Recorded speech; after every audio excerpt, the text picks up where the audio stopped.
Hello everyone and welcome back. हम पढ़ रहे थे कैपिटल गेन के एग्जाम्पशंस। हम पिछले क्लास में 4 एग्जाम्पशंस पढ़े थे।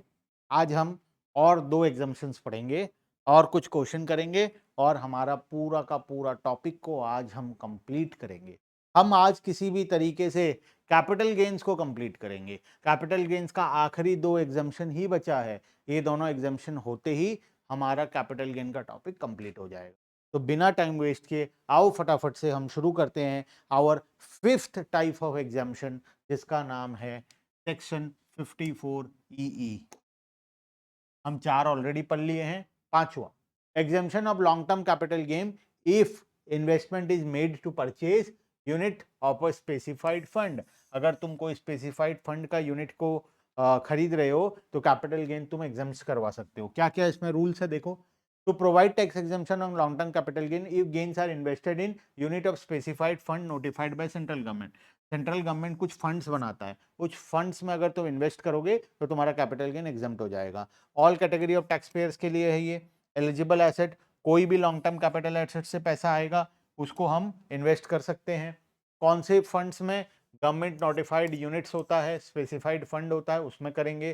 जैसे कि स्टार्टअप का कुछ फंड्स होता है, इंफ्रास्ट्रक्चर फंड्स होता है, ऐसे गवर्नमेंट के द्वारा नोटिफाइड फंड्स है, उन्हीं फंड्स में इन्वेस्ट करना पड़ेगा। 6 महीने के अंदर करना पड़ेगा। एग्जाम्पशन कितना मिलेगा? जितना तुम इन्वेस्ट किए हो, या फिर capital gain which ever is lower, maximum eligibility limit 50 lakhs। ठीक है। उसके बाद लॉक इन पीरियड रहेगा 3 साल का। 3 साल तक तुम पैसा निकाल नहीं सकते। The exemption is withdrawal and taxable in that year. ठीक है। इफ यूनिट और redeem was sold after before 3 years तो टैक्सेबल हो जाएगा। Section 54 E not as same as 54 EC. 54 EC हम पढ़े थे पिछले क्लास में, वो बॉन्ड्स में इन्वेस्ट करता था, लेकिन 54 ई फंड्स में इन्वेस्ट करता है। 54 ई जो है यूनिट ऑफ स्पेसिफाइड फंड में इन्वेस्ट करता है, और पिछले क्लास में ईसी जो पढ़े थे वो बॉन्ड्स में इन्वेस्ट करता है। क्लियर है बात? एक ही टाइप का है लेकिन दो अलग अलग प्रकार के एसेट्स में इन्वेस्टमेंट होता है। 6th टाइप, 6वां type, transfer of any long term capital asset other than residential house and investment is made in the purchase और construction of a residential house.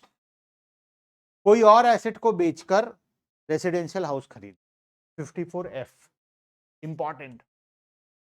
पहला वाला था घर को बेचकर घर खरीदे, दूसरा वाला था एग्रीकल्चरल लैंड को बेचकर, अर्बन एग्रीकल्चरल लैंड को बेचकर एग्रीकल्चरल लैंड खरीदे। तीसरा, लॉन्ग टर्म कैपिटल एसेट को बेचकर बॉन्ड्स में इन्वेस्ट किए। चौथा, चौथा भी हमारा था एक, जिसमें हम एग्रीकल्चर लैंड को बेचकर एग्रीकल्चर लैंड खरीदे, ये दूसरा था। बॉन्ड्स वाला हमारा तीसरा था।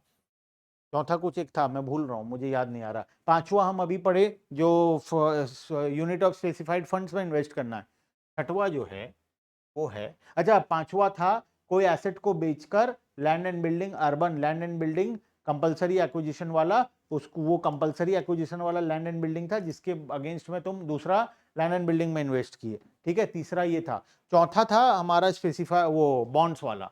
पांचवा था आज का स्पेसिफाइड एसेट, और छठवा है हमारा कोई भी एसेट बेचो घर को छोड़कर। अच्छा, घर अगर बेचेंगे तो वो तो पहले वाले में था, घर बेचकर घर खरीदे, तो ये वाला है घर को छोड़कर कोई भी कैपिटल एसेट बेचे हो, लॉन्ग टर्म कैपिटल गेन हुआ है, उस गेन को इन्वेस्ट कर रहे हो रेसिडेंशियल हाउस खरीदने में। मतलब गोल्ड बेचे घर खरीदे, एग्जेम्पशन मिल जाएगा। कोई और एसेट बेचे, जमीन बेचे, कुछ भी बेचे और नया घर खरीद रहे हो, एग्जेम्पशन मिल जाएगा। कहां पर? सेक्शन 54F में।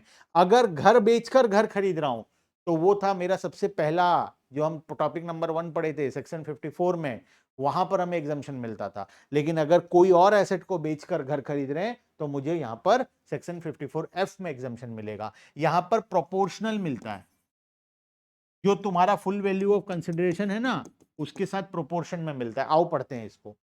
To encourage investment in housing by granting exemption on long term capital gain from sale of any capital asset other than residential house if net sale proceeds are reinvested in new residential house। कौन सा पैसा को invest करना है? Net cell proceed को invest करना है, ना कि कैपिटल गेन को। याद रखना, इसका डिफरेंस मैं बताऊंगा तुम्हें। ठीक है, आओ रूल्स पढ़ते हैं। इंडिविजुअल एचयूएफ के लिए है, कोई भी लॉन्ग टर्म कैपिटल एसेट होगा मोर देन 36 मंथ्स वाला। एग्जाम्पशन का कंडीशन क्या है? 2 साल से 1 साल पहले, 2 साल बाद या 3 साल में कंस्ट्रक्शन करना है, ठीक है। एग्जम्पशन मिलेगा कैपिटल गेन इनटू, देखो ये नया रूल है। पहले अभी तक जो भी एग्जम्पशन मिलता था वो क्या था, कैपिटल गेन और amount invested which ever is lower, ये था हमारा रूल। लेकिन यहां पर थोड़ा सा रूल अलग है, capital gain into amount invested divided by net sale consideration, ये फॉर्मूला से हम लोग निकालेंगे। Proportionate exemption, full sale process are not invested, अगर पूरा पैसा इन्वेस्ट नहीं किए तो प्रोपोर्शन एग्जामेशन मिलेगा। कंडीशन क्या क्या फुलफिल करना पड़ेगा, on the date of transfer the SSC must not own more than one residential house, SSC के नाम पर एक घर से ज्यादा नहीं होना चाहिए। Should not purchase another residential house with in 2 years, 2 year में तीसरा घर, देखो ये दूसरा घर का एग्जामेशन है, पहला घर के लिए तो एग्जामेशन है ही, दूसरा के लिए एग्जामेशन है, लेकिन विद इन 2 ईयर्स वो और घर नहीं खरीद सकता, या विद इन 3 ईयर्स ये और नया घर नहीं बना सकता। बेसिकली ये एग्जामेशन उनके लिए है जो अपना पहला घर बना रहा है या दूसरा घर बना रहा है, गोल्ड बेचकर या कोई एसेट बेचकर पैसा ला रहा है और अपना पहला घर बना रहा है, या ज्यादा से ज्यादा दूसरा घर बना रहा है। घर एक बेसिक नेसेसिटीज है, तो अगर उसके लिए कोई ऐसा कर रहा है तो एग्जामेशन मिलेगा। ये नहीं कि तुम सारे एसेट को बेचकर कैपिटल गेन हो रहा है और घर पे घर बनाए जा रहे हो, 100 घर बना दिए, तब पे एग्जामेशन नहीं मिलेगा, पहला दूसरा घर पे मिलेगा। अगर नहीं कर पा रहे हो तो सीए जीएस अकाउंट में पैसा इन्वेस्ट कर दो, वहां पर पैसा जब तक रहेगा तब तक टैक्स फ्री रहेगा, ठीक है। आ जाओ आगे। अगर विड्रॉ कब होगा एग्जामेशन, अगर तुम कंडीशन को वायलेट करते हो, 3 इयर्स के अंदर नया घर को बेच देते हो या और कोई नया घर फिर से खरीद लेते हो, तो एग्जामेशन विड्रॉ हो जाएगा, ठीक है। एक क्वेश्चन करवा दो सर इसका, ये वाला सेक्शन हमें बहुत इंपॉर्टेंट लग रहा है, यस सबसे इंपॉर्टेंट, पहला वाला सेक्शन घर बेचकर घर, दूसरा वाला एग्रीकल्चरल लैंड के बदले में एग्रीकल्चरल लैंड, तीसरा वाला कोई और एसेट को बेचकर कोई compulsory acquisition of land and building, उसका पैसा फिर से लैंड एंड बिल्डिंग में इन्वेस्ट हुआ, तीसरा एग्जाम्पशन, और ये लास्ट वाला छठवां एग्जाम्पशन जहां पर कोई भी एसेट को बेचकर घर खरीदे, ये चारों सबसे इंपॉर्टेंट है, ठीक है। आ जाओ एक क्वेश्चन करते हैं, पूरा कॉन्सेप्ट क्लियर होगा। देखो इलस्ट्रेशन नंबर 9 हमारे लिए एक क्वेश्चन, और यहां से हम पूरे के पूरे कॉन्सेप्ट को क्लियर करेंगे। सर हम खुद करेंगे ये क्वेश्चन को, आओ करते हैं क्वेश्चन। दिख रहा है क्वेश्चन सबको, ठीक है। सबसे पहला, mister S submit the following particulars about sale of asset during the year 23-24, ये तीन ठो एसेट बेचा था, ज्वेलरी बेचा, प्लॉट बेचा, गोल्ड बेचा, तीनों को बेचा और एक नया घर खरीदा, 12 लाख रुपए में नया घर खरीदा, ठीक है। तो तुम्हें निकालना है टैक्सेबल कैपिटल गेन, सारा डेटा दिया हुआ है। तो सबसे पहले तो मैं कैपिटल गेन निकालूंगा, तीनों का निकाल लेता हूं, ज्वेलरी का, प्लॉट का और गोल्ड का, ठीक है। मुझे बताओ सेल प्राइस कितना है, 5 लाख,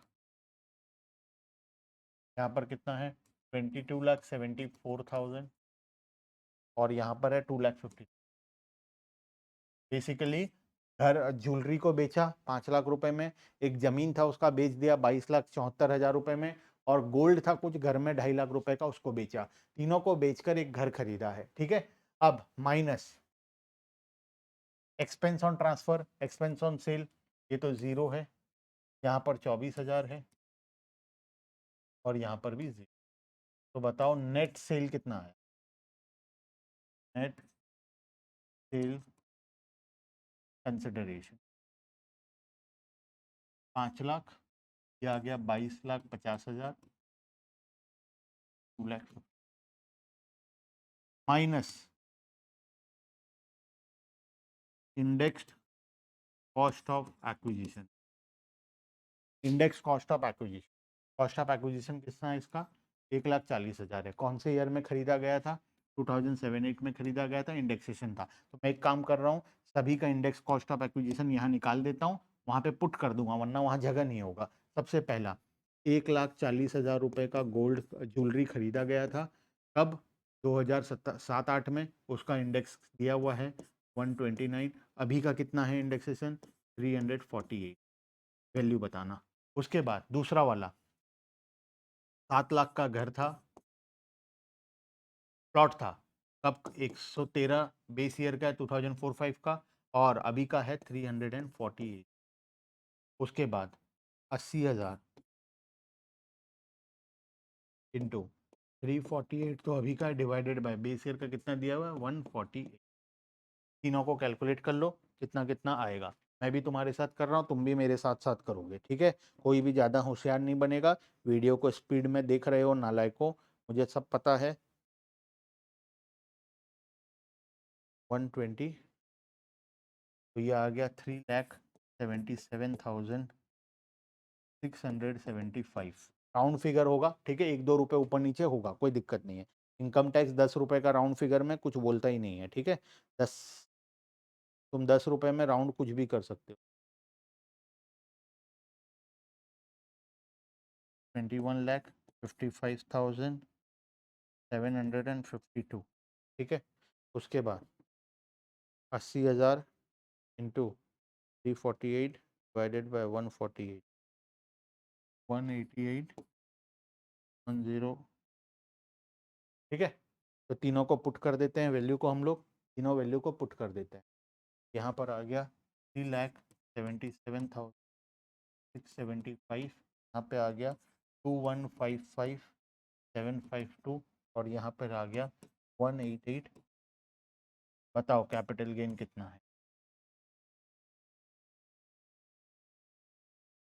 कैपिटल गेन हो गया 5 लाख माइनस 377,675, ये आ गया 122, 22,50,000 माइनस 21,55,752, ये आ गया 94,248 और लास्ट वाला 2,50,000 माइनस 188,108, ठीक है। 61,8, ये है कैपिटल गेन। अब बात करेंगे एग्जम्पशन का। लेकिन 12 लाख इन्वेस्ट हुआ है तो एग्जम्पशन कहाँ से लें? गोल्ड से लें, ज्वेलरी से लें या प्लॉट से लें, या तीनों में मिलेगा? एग्जम्पशन तो तीनों में मिलेगा। हमें क्या करना पड़ेगा, कैलकुलेशन करना पड़ेगा कि हम किससे पहले एग्जम्पशन लेंगे। गोल्ड का फायदा पहले उठाएं, ज्वेलरी का उठाएं या प्लॉट का उठाएं, किसका फायदा पहले उठाएं, ठीक है। इसके लिए हम क्या करेंगे, रेशियो कैलकुलेशन करेंगे। देखो आंसर में आता हूं मैं एक बार, यहां तक ठीक है। 122, 360, 326, 122, 325, 1 रुपए का फर्क है, राउंड ऑफ फिगर। 94,248, 94,248, उसके बाद कैपिटल गेन आ गया 61,892, 61,892, ठीक है। ये सॉल्यूशन है, ये एग्जाम के लिए प्रेजेंटेशन है, इस तरीके से प्रेजेंट करके आना, ठीक है। तो यहां तक तो ठीक है।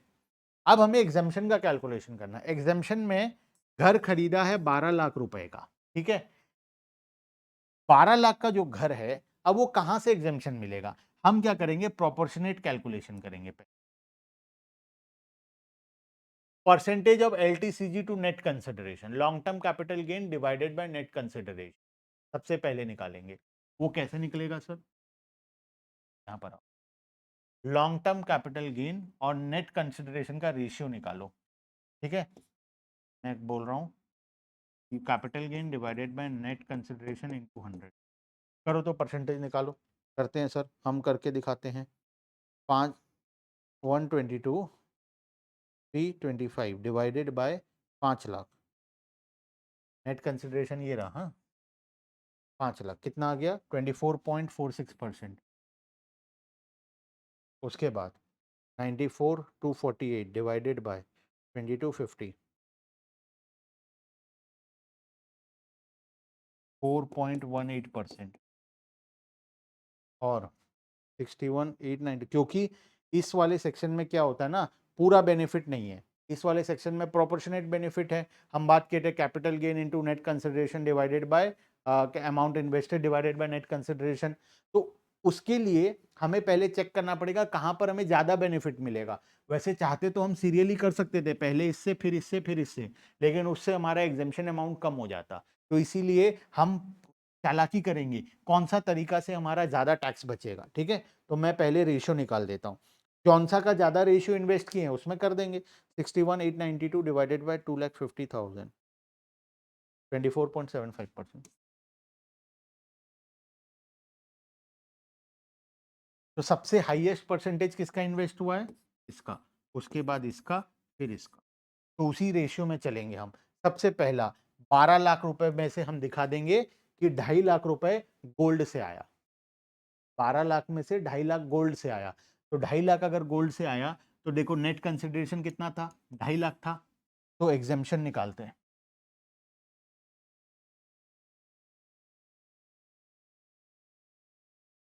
देखो एग्जेम्पशन निकाल रहा हूं, ठीक है।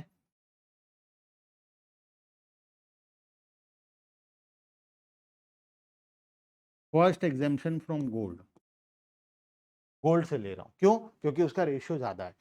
गोल्ड से मैं दिखा दूंगा कि 2.5 लाख रुपए का मैं पैसा गोल्ड से लाया, तो गोल्ड का एग्जेम्पशन कैलकुलेशन करें। फॉर्मूला क्या था? Capital gain into amount invested divided by net cell proceed, यही फॉर्मूला था। तो गोल्ड का कैपिटल गेन कितना हुआ है? 61,892 इंटू अमाउंट इन्वेस्टेड क्या दिखा देंगे हम लोग? हम गोल्ड का 2.5 लाख पूरा इन्वेस्ट किए हैं, तो 2,50,000 आउट ऑफ 12 लाख। पहला 2.5 लाख कहाँ से आया? गोल्ड से। बचा कितना? 9,50,000। ठीक है, देखो तो पहला 2.5 लाख कहाँ से? अमाउंट इन्वेस्टेड गोल्ड से। नेट सेल प्रोसीड कितना था? 2.5 लाख। तो एग्जामेशन अमाउंट क्या हो जाएगा? 61,892, पूरा एग्जाम हो जाएगा। ठीक है, तो मैं एग्जामेशन अमाउंट यहाँ पर लिख देता हूँ, पूरा फुल्ली एग्जाम। तो यहाँ पर मेरा फुल्ली एग्जामेशन आ जाएगा कितने का? 6189। उसी तरीके से सेकंड में दिखाऊंगा पैसा कहाँ से आया? ज्वेलरी से आया। कितना? 5 लाख।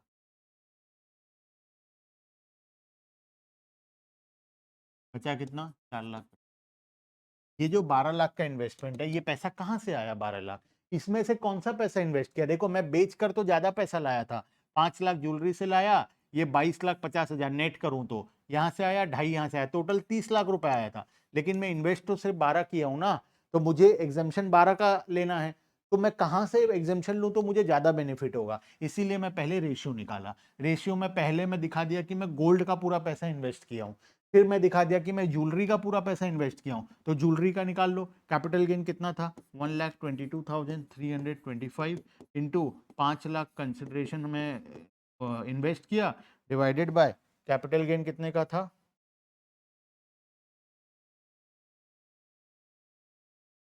कैपिटल गेन था मेरा 5 लाख, नेट सेल कंसिडरेशन भी 5 लाख था, तो टोटल एग्जामेशन आ गया 325।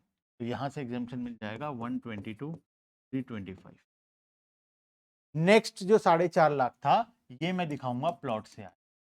तो जो प्लॉट से पैसा आया उसमें हमें प्रोपोर्शनेट कैलकुलेशन करना पड़ेगा। प्लॉट वाला कैलकुलेशन मैं कैसे करूंगा? क्या प्लॉट का कैपिटल गेन कितना है? 94,248 इंटू प्लॉट से पैसा कितना इन्वेस्ट किया हूं? 4,50,000 आउट ऑफ 22,50,000। अब निकालो वैल्यू कितना होगा। यहाँ पर एग्जाम्पशन हमें कम मिलेगा, तो 94,248 इंटू 450 डिवाइडेड बाय 2250, 18,850, 18850।